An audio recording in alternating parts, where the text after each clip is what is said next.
जय हिंद। स्वागत है आपका अपने YouTube चैनल ऑनलाइन सेंटर पर। तो मेरे भाई, जैसा कि आपको पता होगा, क्लास 12 का आज फिजिक्स का यानी कि पेपर होने वाला है। तो उसी के उपलक्ष्य में मैं लेकर आ चुका हूँ वायरल मॉडल पेपर, जो कि मेरे भाई ये प्रीवियस ईयर पेपर है, जो कि पिछले साल बोर्ड में आ चुका है। तो मेरे भाई, उसके आधार पर मैं आप सभी को बताऊंगा कि ये क्वेश्चन किस प्रकार आपका फिजिक्स का यानी कि भौतिक विज्ञान का आएगा। मेरे भाई, आपको बता दूं, ये पूरा पेपर यानी कि जैसे 15 हो गया, 16 हो गया, 17, 18, ये बोर्ड परीक्षा के पेपर में सारा क्वेश्चन आया हुआ है। तो उसी के पैटर्न पे आधारित मैं पेपर बनाया हूँ। ये फिजिक्स का पेपर है, इसको तैयार करके जाओगे तो आपका 70 में आपका 60 नंबर से ऊपर ही फंसेगा, मैं गारंटी लेता हूँ मेरे भाई, ठीक ना। और ये पेपर काफ़ी ज़्यादा इंपॉर्टेंट होने वाला फिजिक्स का, तो पेपर को अच्छे से तैयारी कर लीजिएगा, क्योंकि मैं इस पेपर को फुल सोल्यूशन करने वाला हूँ, ठीक ना। एंड वीडियो पसंद है, वीडियो को लाइक करना, चैनल पर नए चैनल को सब्सक्राइब कर लीजिएगा। तो यहाँ पर समय आपका 3 घंटा दिया ही जाएगा।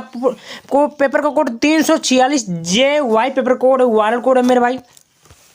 यहाँ पर बोला प्रारंभ के 15 मिनट परीक्षार्थियों को प्रश्न पढ़ने के लिए निर्धारित है, सभी प्रश्न करना अनिवार्य है। तो यहाँ पर कुछ करना नहीं है, सीधे एक एक करके अपने टॉपिक पे आ जाते हैं। यहाँ से देखेंगे सबसे पहले मेरा खंड आप बोला है सेक्शन ए। देखिए, बोला क्वेश्चन नंबर 1, यदि ध्रुवण कोण θ1 तथा क्रांति कोण थीटा लैम्डा है तब क्या होगा। तो इसका जो राइट उत्तर होगा ये होगा तीसरा, यानी कि cot θ1 इक्वल sin θ2। ये राइट उत्तर आपका तीसरा होगा। पहले का तीसरा सही उत्तर मान लीजिए। फिर आपके सामने खा नंबर देखिए, बोला अनुचुंबकीय पदार्थ की चुंबकीय प्रवृत्ति x ताप t के साथ बदलती है। तो खा का राइट उत्तर क्या होगा। बहुत आसान क्वेश्चन मेरे भाई। तो इसका जो राइट उत्तर होगा दूसरा होगा, यानी कि ये वाला, ठीक है।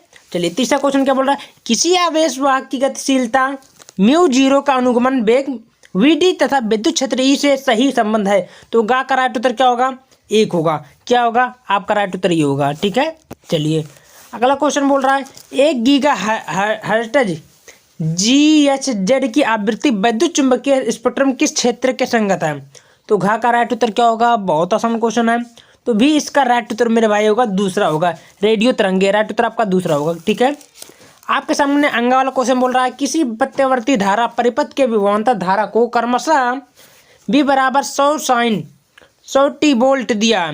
तो आई इतना दिया है, तो हमें मिली एम्पियर से प्रदर्शित किया जाता है। तो परिपथ में व्यय विद्युत शक्ति क्या होगी मेरे भाई। बहुत आसान क्वेश्चन है। तो इसको जब हल करेंगे तो ये होगा 0.2525 वाट। ये राइट उत्तर आपका तीसरा होगा। तो मेरे भाई 4-5 बहुविकल्पीय प्रश्न ये था, इसको तैयार कर लीजिएगा, मोस्ट इंपॉर्टेंट था। फिर एक तो और भी दिया है, यहाँ पर देखिए, हाइड्रोजन परमाणु में R त्रिज्या की कक्षा में इलेक्ट्रॉन की गतिज ऊर्जा प्रदर्शित करती है। तो मेरे में बहुत आसान क्वेश्चन है, इसको आप लोग कमेंट बॉक्स में कमेंट अपना राय दीजिए, इसका राइट उत्तर क्या होगा आप बताना, ठीक ना। अब यहाँ पर ध्यान से देखेंगे खंड बा दिया, जो कि सेक्शन भी देता है, जो कि एक नंबर का देगा। सबसे पहले क्वेश्चन बोलेगा पूर्णांतरिक परावर्तन किन्हीं दो अनुप्रयोग के लिए। देखो, पूर्णांतरिक परावर्तन क्या होता है इसको बताना होगा। अर्धचालकों में डोपिंग का क्या अर्थ है इसको बताना होगा। फिर प्रकाश विद्युत प्रभाव में निरोधी विभव क्या क्या अर्थ है इसको बतानी होगी। एक समान विद्युत क्षेत्र E वेक्टर E बराबर 4I + 3IJ वोल्ट मीटर में स्थित पृष्ठ इतना है तो मीटर स्क्वायर से संबंध विद्युत प्लस की गणना करें। बहुत आसान क्वेश्चन है। फिर आपके सामने देखिए, गैल्वेनोमापी की वोल्ट मापी कैसे रूपांतरित करते हैं आपको बताना होगा। फिर अगला क्वेश्चन है वाटहीन धारा से क्या तात्पर्य है इसको बताना होगा। देखिए, क्वेश्चन बहुत आसान है, हल करेंगे तो आपको नंबर मिल ही जाएगा। खंड 7 देखिए, दिए गए संधारित्र समायोजन की तुल्य धारा कुल संचित ऊर्जा ज्ञात कीजिए। मेरे भाई देखिए, इसमें का है, तो इसको देखने तैयार करेंगे तो काफ़ी ज़्यादा इंपॉर्टेंट आ सकता है आपका एग्जाम में, बोर्ड में। प्रोटॉन तथा अल्फा कण को समान विभवांतर संचारित किया जाता है कणों की दी ब्रोगली तरंग दैर्ध्य से अनुपात कीजिए। तो मेरे भाई 2 नंबर का बोला।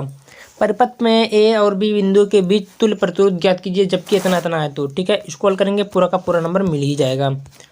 बोहर के परमाणु मॉडल के आधार पर यदि किसी इलेक्ट्रॉन की n कक्षा की परिधि यस हो तो संगत कक्षा के लिए 2 डी ब्रोगली तरंग दैर्ध्य लैम्डा हो तो सिद्ध कीजिए। तो इसको सिद्ध करेंगे तो आपका नंबर मिल जाएगा। आपके सामने देखिए खंड बता दिया, एकल झिरी से प्रकाश के विवर्तन के प्रयोग में से किसी केंद्रीय उच्चिष्ट चौड़ाई का सूत्र प्राप्त कीजिए तथा पर्दे पर प्रकाश की तीव्रता विभाजन को चित्र बनाइए। तो आपका 3 नंबर बोला, ठीक है। फिर अब बोला एम्पियर का परिपथीय नियम, एम्पियर के नियम क्या होता है। बहुत आसान क्वेश्चन है। इसकी सहायता से अनंत लंबाई के सीधे धारावाही चालक तार के द्वारा उत्पन्न चुंबकीय क्षेत्र के सूत्र से याद करना होगा। यहाँ तक 3 नंबर आपको मिल जाएगा। फिर ये बोला है, इसको हल कर लीजिएगा। फिर आपके सामने बोला अंग वाला, वैद्युत चुंबकीय तरंग को आरेख द्वारा दिखाइए तथा इसके महत्वपूर्ण 3 गुणों को लिखिए। ठीक है, इसको करना है, जो कि आपका नंबर मिल जाएगा।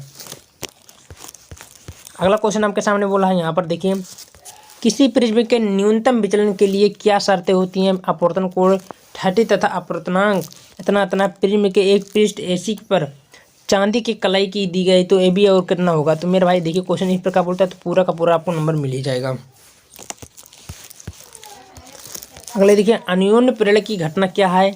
एक हेनरी अन्योन्य प्रेरक पूर्णांक से क्या तात्पर्य है? जब एक ट्रांसफार्मर की प्राथमिक कुंडली 10 माइक्रोसेकंड में 4 एम्पीयर की धारा घटकर शून्य हो जाती है तो इसकी द्वितीय कुंडली में 40 किलोवोल्ट का प्रेरित विद्युत वाहक बल उत्पन्न होता है। प्राथमिक व द्वितीय कुंडलियों के बीच अन्योन्य प्रेरक तो याद कीजिए।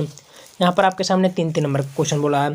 तो देखिए, कन्फ्यूज नहीं होना, जो भी क्वेश्चन आता है उसको सबसे पहले आपको करना हो, ठीक है ना। यहाँ पर फिर अथवा करके देता है, इसको नहीं तो नीचे वाला देखिए, बहुत आसान होगा। ट्रांसफार्मर की कार्यकारी सिद्धांत क्या है? भाई ट्रांसफार्मर का कार्य का सिद्धांत बताना होगा, जो कि बहुत ही आसान है और इसको लिखना बहुत ही जरूरी है और पूरा का पूरा आपको 3 नंबर मिल जाएगा। क्वेश्चन अगला आपके सामने बोल रहा है, यहाँ पर देखिए, आइंस्टीन का प्रकाश वैद्युत समीकरण लिखिए तथा इस समीकरण की सहायता से समझाइए कि यदि आपतित प्रकाश फोटॉन की आवृत्ति n गुनी कर दी जाए तब धातु पृष्ठ से उत्सर्जित इलेक्ट्रॉन की अधिकतम गतिज ऊर्जा पर प्रकाश पड़ेगा। तो इसको बताना, जो कि आपका 3 नंबर मिल जाएगा। व्हीटस्टोन सेतु का सिद्धांत किरचॉफ का नियम द्वारा दर्शाना होगा, जो कि बहुत ही हर साल बोर्ड एग्जाम में आता है। अगला बोल रहा है कि 2 समांतर धारावाही लंबे चालक के बीच चुंबकीय बल का सूत्र द्वारा प्राप्त करना होगा, जो कि 3 नंबर आपका मिल जाएगा। तो इस प्रकार सारा क्वेश्चन को बारीकी से हल करनी है, कन्फ्यूज नहीं होनी है। फिर आपके सामने देखते हैं अगला क्वेश्चन क्या बोला है। यहाँ पर देखिए, खंड यह दिया है, एक बिंदु आवेशों निकाय की विद्युत ऊर्जा स्थिति ऊर्जा क्या तात्पर्य दिए गए रेखा चित्र में आवेशों की निकाय की कुल विद्युत स्थिति ऊर्जा की गणना करें। इसमें क्या देता है, अथवा करके देता है, आवेश के पृष्ठ घनत्व का सूत्र तथा मात्रक लिखिए। भाई इसको क्या करना है, फिर इसको करना है। फिर आपके सामने देखिए अगला क्वेश्चन, इसको लेकर यहाँ तक ज्ञात करनी है, 5 नंबर आपको मिल जाएगा। ठीक है, फिर आपके सामने देखिए, दृष्टिकरण प्रक्रिया क्या होता है, इसको बताएंगे। ठीक है, बहुत आसान क्वेश्चन।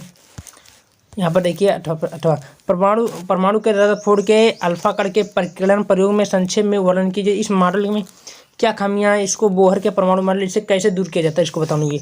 5 नंबर अथवा करके देता है, इसको हल कर लीजिएगा, पूरा का पूरा आपको नंबर मिल जाएगा। ठीक है, यहाँ पर देखिए कुछ वो दिया, इसको हल कर लीजिएगा। ठीक है, फिर आपके सामने देखिए क्या बोल रहा है, 9 वाला, एक एकल कोलीय पृष्ठ, तो ये कोलीय पृष्ठ दिया, इसको पूरा हल कर लीजिएगा तो आपको 5 नंबर मिल जाएगा। ठीक है ना, और कुछ दिया नहीं है। तो वीडियो को ज़्यादा से ज़्यादा शेयर करें, पसंद है लाइक करें। धन्यवाद।